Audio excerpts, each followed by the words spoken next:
જિલ્લાના વિભાજન અને ત્યારબાદ શરૂ થયેલા વિરોધના વંટોળની માંગણી થઈ રહી છે કે દિયોદરને જિલ્લો બનાવવામાં આવે અને તેને ઓગણનાથના નામ ઉપરથી ઓગળ જિલ્લો આપવામાં આવે નામ, અને એ જ લઈને આજે ઓગળથળીમાં રાજકીય આગેવાનોની બેઠક થઈ હતી।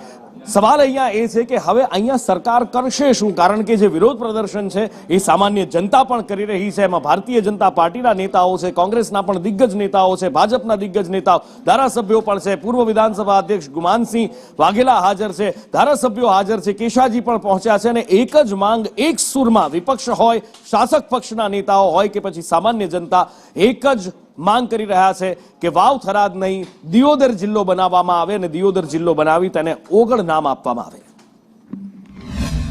દિયોદરને જિલ્લા મથક મળે ને ઓગળ જિલ્લો બને એની વર્ષો જૂની અમારી માંગ હતી।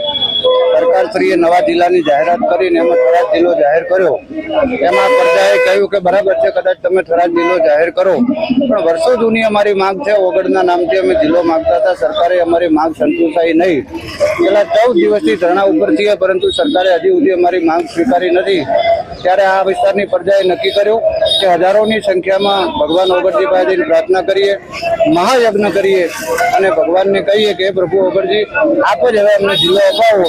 ઓગળજીના શરણે આ દિયોદર તાલુકાની પ્રજા આજુબાજુના તાલુકા જઈ અને માફ કરવાના। આજે દિયોદર ખાતે ઓગળ સંકલન સમિતિ દ્વારા સર્વ સમાજને એકત્રિત કરી અને રેલીનું આયોજન રાખવામાં આવ્યું છે। આજે ઓગળ બાપાના પગલે દર્શન માટે સૌ કોઈ જઈ રહ્યા છીએ।